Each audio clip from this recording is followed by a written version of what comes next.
Franz Joseph I of Austria ruled for nearly 68 years, shaping the Habsburg Empire through war, reforms, and personal tragedy. Ascending the throne in 1848 during revolutionary turmoil, he sought stability but faced challenges like nationalist movements and military defeats. Despite his conservative rule, he modernized the empire while struggling with personal losses, including the assassination of his wife, Empress Elizabeth. His reign ended as World War I began, marking the twilight of an era. There exists a particularly agonizing chapter in Emperor Franz Joseph's life that continues to make historians uneasy. Upon meeting the lovely Anna Nahowski, he commenced an affair, yet that wasn't the scandalous element, not by a long shot. Numerous historical personalities are multifaceted, but few present more complexity than Franz Joseph I of Austria. As a resolute monarch during a period when kingship was declining, Franz Joseph accumulated numerous adversaries. Furthermore, his domestic life was intricate and afflicted by tragedy. Brilliant, headstrong, and benevolent in equal parts, determining whether Franz Joseph was fundamentally good is challenging. Stay with me and form your own judgment. The world received Franz Joseph I of Austria on August 18, 1830, as a prospective heir to the imperial throne and the successor to the Habsburg line. Franz Joseph's upbringing was stringent and highly structured. He conversed in multiple languages, created elegant sketches, danced, and cultivated a talent for memorization. The designation of emperor must have weighed particularly heavily on an 18-year-old adolescent. In the days subsequent to his accession, Franz Joseph endured many restless nights immersed in the affairs of state. The newly appointed emperor had to confront the uprisings spreading throughout the empire.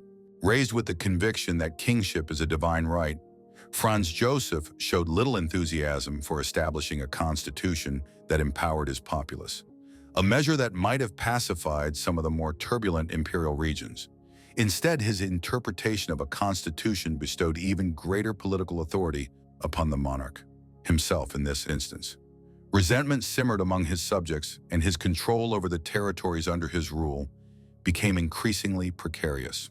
Hungary expressed particular outrage, and the emperor was soon to experience the fury of the Hungarian populace. What fueled Hungary's ire? Franz Joseph's forerunner had conferred numerous civil and political rights upon the Kingdom of Hungary. Franz Joseph took issue with these newly bestowed rights and moved swiftly to reverse Hungary's emerging reforms. Unwilling to yield, the Hungarians insisted on independence. In retaliation, Franz Joseph directed the complete power of his empire against Hungary. Initially, the conflict progressed relatively favorably for Franz Joseph. He thwarted a Hungarian attempt to capture Vienna and succeeded in seizing the Hungarian towns of Buda and Pest using a force of 70,000 soldiers. These triumphs not only elevated his confidence and prestige, but also solidified his conviction that he was championing a righteous cause. Regrettably, his luck was poised to shift. Franz Joseph's streak of victories proved short-lived. In April 1849, the Hungarian government achieved several successes against the emperor, even managing to reclaim Buda and Pest. The situation was profoundly humiliating. During visits to the front lines, the emperor observed the profound disquiet among his soldiers. Witnessing his troops' suffering fortified his determination to secure victory in this conflict, even if it required sacrificing his pride. On April 24, 1849, Franz Joseph appealed to Tsar Nicholas I of Russia for assistance against the Hungarians. Although requesting aid from a foreign power caused Franz Joseph embarrassment, the Tsar consented and dispatched 280,000 men to support him. On June 29th, the emperor personally commanded his forces into the town of Rab, compelling them across a bridge engulfed in flames. With such a resolute emperor leading them, it is unsurprising that the Austrians soon prevailed against the Hungarians. Having consolidated his authority over Hungary, Franz Joseph deemed it secure enough to entirely abolish any prospect of a constitution. Instead, he governed as a paternalistic military autocrat, connecting the legitimacy of his crown to his capacity to lead the empire to triumph in battle. Assured in his capabilities, Franz Joseph allocated time to traverse his expansive empire and unwind somewhat. In truth, he might have relaxed his vigilance slightly too much. On February 18, 1853, Franz Joseph was taking a walk through the imperial palace grounds when a Hungarian nationalist, János Libényi, tried to assassinate him. As they encountered each other, Libényi struck at Franz Joseph's neck with a dagger. Libigny attempted to escape but was swiftly apprehended. One of Franz Joseph's officers immediately struck the escaping man with his saber, while a bystander apprehended Libigny, holding him until the authorities arrived. The emperor, still bleeding from his neck wound, insisted that the authorities handle Libigny with a degree of respect. Although eventually hanged following Libigny's demise, Franz Joseph made the commendable gesture of awarding a small pension to Libigny's mother. Franz Joseph's bravery when facing imminent death garnered him public sympathy and even expressions of loyalty. After recovering from his injuries, he visited St. Stephen's Cathedral to offer thanks, where throngs lined the streets, greeting the emperor with unrestrained fervor. For Franz Joseph, this signaled promising developments for his reign, his empire, and perhaps even his romantic prospects. Franz Joseph, accompanied by one of his younger brothers and his mother, traveled to meet the princess. During their initial encounter, Franz Joseph became utterly smitten, but not with Princess Helene. Upon meeting Helene, any sense of anticipation evaporated for Franz Joseph. He perceived her as dull, and their interaction was characterized by awkward silences. Helene's sister, however, presented a stark contrast. Princess Elizabeth, known as Sisi, joined Helene for her meeting with the emperor. She was vivacious, expressive, and striking. Franz Joseph dedicated most of their time together, overtly disregarding Helene and gazing at Sisi. Taken aback by this abrupt change, Sisi pointedly overlooked Franz Joseph, but her efforts were futile. The emperor had developed feelings for the incorrect sister. The following day, Franz Joseph spoke incessantly about Sisi to his mother. Although she reminded her son that Sisi, at only 15, was far too young for him, Franz Joseph maintained that she was the one. "How can anyone resist loving such tender eyes and lips like strawberries?" he expressed to his mother. Indeed, the emperor was deeply infatuated and resolute in his intention to marry Sisi. Eventually, Franz Joseph's persistence overcame his mother's objections, and she consented to a union between him and Sisi. Franz Joseph was absolutely ecstatic. He was set to marry the woman of his dreams. He passed the subsequent 8 months of their engagement in a state of euphoria, visiting her frequently and dispatching gifts. On April 24, 1854, the pair married. It is simply regrettable that nobody inquired about Franz Joseph's bride's desires. Regrettably, Franz Joseph's new spouse never grew fond of court existence. As an empress, Sisi conducted her life under the constant scrutiny of the court and Franz Joseph's mother, an environment she found utterly suffocating.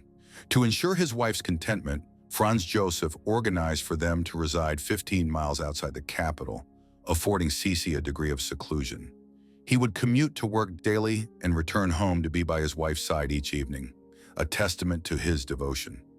Nevertheless, life as an empress remained exceedingly challenging for his spirited young wife. Despite the difficulties in their marriage, Franz Joseph and Sisi welcomed 2 daughters, Sophie, named in honor of Franz Joseph's mother, and Gisela.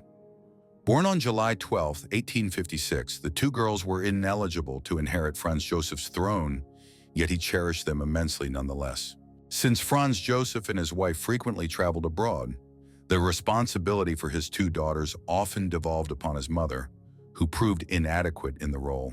Franz Joseph's mother frequently restricted the girls to their chambers, only bringing them out when she wished to display them. Upon discovering her treatment of his daughters, Franz Joseph was appalled. He confronted his mother and even started including his daughters in his travels. This decision proved to be a calamitous error. On May 5, 1857, Franz Joseph, his wife, and their 2 daughters arrived in Pest, Hungary. The arduous journey took its toll on the young girls, and soon both contracted measles. Gisela, the more robust of Franz Joseph's daughters, recovered, but Sophie did not share the same fortune. On May 29, 1857, Franz Joseph dispatched a sorrowful message from Buda to his mother stating, "Our little one is an angel in heaven, we are crushed." Both Franz Joseph and his wife grieved the loss of their young daughter for months afterward. Yet their mutual sorrow ultimately fortified their bond. For the first time, Franz Joseph could genuinely understand his wife's pain. On April 24, 1859, Austrian forces entered the Kingdom of Piedmont, Sardinia. Franz Joseph intended to command his troops personally and readied himself for departure, despite his wife's objections, leaving his chair. The combat was savage and fierce. Although Franz Joseph's soldiers possessed superior artillery, The French forces were resolute. Franz Joseph wrote back to Sisi about the disarray of battle and the gruesome slaughter on the field. The emperor's adversaries apparently shared this assessment. Several months into the hostilities, Napoleon III suggested an armistice. By July 11, 1859, Franz Joseph and Napoleon III affixed their signatures to a treaty concluding the warfare. It was finally time for Franz Joseph to head home, where an unwelcome realization awaited him. Franz Joseph arrived back in Vienna, but not to the sounds of acclaim and festivities. Instead, he encountered dissatisfaction regarding his campaign in Piedmont, Sardinia, purported threats against his life, and demands for the establishment of a constitutional government. Franz Joseph adamantly declined to approve a constitution, even asserting he would rather confront any storm than yield to that. This was not the sole challenge Franz Joseph faced. On October 28, 1860, Franz Joseph discovered his wife experiencing a nervous breakdown, plagued by a severe aversion to food and an undiagnosed mental affliction. Sisi insisted on departing the capital. Franz Joseph, ever the accommodating spouse, consented. He arranged for Sisi to reside in a secluded region of the empire for 5 months. Sisi's health fluctuated dramatically over the subsequent years. She would be ill one day and recovered the next. Unable to consume even a morsel one day, yet famished the following. Concerned, Franz Joseph visited Sisi frequently, even imploring her on multiple occasions to return home, emphasizing that both he and their children required her presence. The empire, too, needed her as a source of stability. Eventually, after considerable persuasion, she consented to come home, and significant transformations soon ensued. Regrettably for Franz Joseph, his difficulties in Hungary were far from resolved. This instance, however, the emperor possessed a clandestine advantage. His wife, who developed an affinity for Hungarian culture and politics. Owing to her influence and Franz Joseph's wish to prevent further conflict, partial rights and reforms were reinstated in Hungary. Abruptly, Franz Joseph became a celebrated figure in a nation that had previously risen against him. On June 8, 1867, Hungary crowned Franz Joseph its emperor. Slightly less than 2 months later, Franz Joseph formally restructured the Habsburg domains into the dual monarchy of Austria-Hungary, terminating his absolutist governance and granting Hungary a degree of authority over its finances, defense, and foreign policy. This represented a monumental shift for Franz Joseph, a man convinced of his divine entitlement to power. And the positive developments continued. On April 22, 1868, Franz Joseph celebrated the arrival of another daughter. He christened the infant Marie Valerie, and this new princess entered the world within a unified empire in the Hungarian city of Buda. With the moderation of his policy towards Hungary and his wife's evident affection for the country, its populace gradually started to accord him respect. Having successfully navigated this political minefield, Franz Joseph felt a sense of relief, but tragedy would soon intervene. On Monday, May 6, 1872, Franz Joseph's mother developed what initially appeared to be a minor cold. By May 28, 1872, her condition had worsened fatally. The demise of his mother profoundly affected Franz Joseph. Though she might have been domineering and controlling, he regarded her as his foremost confidant. Her passing might also shed light on Franz Joseph's subsequent unforeseen action. On May 8, 1875, Franz Joseph was taking a stroll in the park grounds of his summer palace when a young but appealing blonde captured his attention. This was the 14-year-old, recently wed Anna Nahowski, who likewise found herself unable to avert her gaze from the now 45-year-old emperor. The two furtively sought each other out each morning in the park until they shared their first kiss. Rapidly, the situation escalated dramatically. Franz Joseph's liaison with the adolescent Anna evolved into a prolonged and intense affair. He secured Anna's discretion with money and presents and maintained a clandestine entrance in his central palace exclusively for her. He even instructed her to be prepared in bed, awaiting his summons. Franz Joseph's spouse remained oblivious to this affair. You see, Sisi was preoccupied with another significant duty, locating a suitable bride for Franz Joseph's son. Ultimately, Franz Joseph and Sisi arranged the engagement of their son Rudolf to Princess Stephanie, the daughter of Leopold II of Belgium. Although Franz Joseph's son dutifully wed the young princess in 1881, it became evident he was increasingly estranged from his father. They held differing views on political issues, with Rudolf describing Franz Joseph as prejudiced, gruff, and distrustful. On January 30th, 1889, imperial attendants discovered the bodies of Franz Joseph's son and his mistress within a hunting lodge. It soon emerged that Rudolf had killed his mistress before ending his own life. The news utterly shocked and devastated Franz Joseph.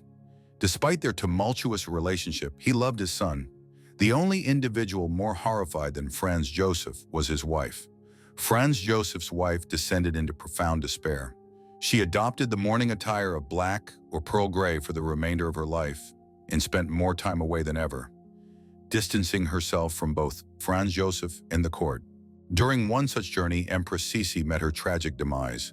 On September 17, 1898, Franz Joseph learned that his wife had died from wounds inflicted by an Italian anarchist in Geneva. Just like that, Franz Joseph had lost everything. The emperor never fully recovered from the loss of his wife and son. He continued to fulfill his duties, but sorrow permeated his every action. Compounding the tragedy, the loss of both his son and wife left Franz Joseph without an heir, and at 68 years of age, it seemed improbable that he would ever remarry. He required an heir, and soon. Archduke Franz Ferdinand was designated the heir presumptive in 1896, a development that did not please the aging Franz Joseph. They clashed on matters of state, and the fact that Franz Ferdinand wished to marry Sophie, a woman not of imperial lineage, did little to endear him to Franz Joseph. The passing of Franz Ferdinand and Sophie ignited World War I, compelling Franz Joseph, ironically, to combat Russia, his former ally. However, Franz Joseph did not survive to witness the war's conclusion. On November 21, 1916, pneumonia claimed his life, creating a void in the Habsburg dynasty that remained unfilled. Despite his unwavering dedication to the empire and his numerous accomplishments, Franz Joseph's life was riddled with personal tragedies and political upheavals. His reign saw both triumphs and failures, from his military campaigns to his eventual concessions to Hungary, shaping Austria-Hungary into a dual monarchy. His relationship with Sisi, filled with both devotion and distance, mirrored the complexities of his reign, marked by deep affection but marred by personal sorrow and loss. As time progressed, the emperor's rigid adherence to tradition often placed him at odds with the rapidly changing world around him. His ability to adapt, albeit reluctantly, allowed him to maintain stability within his empire, but at great personal cost. The loss of his son, Crown Prince Rudolf, in the infamous Mayerling incident, followed by the assassination of Sisi, further plunged Franz Joseph into solitude. These tragedies, coupled with the pressures of ruling an empire on the brink of collapse, weighed heavily on him. Ultimately, Franz Joseph remained steadfast in his duty until his final breath. Having reigned for nearly 7 decades, he became a symbol of continuity in a world that was transforming before his eyes. However, the empire he had fought so hard to preserve would not long outlive him. His death in 1916 marked the beginning of the end for the Austro-Hungarian Empire, which would dissolve just 2 years later in the wake of World War I. Franz Joseph's legacy is one of resilience and contradiction, an emperor who strove for stability but struggled with change, a devoted husband who found solace in affairs, and a ruler who believed in absolute monarchy yet made concessions when necessary. Whether he was a benevolent leader or an inflexible sovereign remains a subject of debate. What is certain, however, is that Franz Joseph's life and reign left an indelible mark on European history, shaping the course of nations and the destinies of countless individuals. His story serves as a testament to the complexities of leadership, the burdens of power, and the enduring impact of personal choices on the fate of an empire.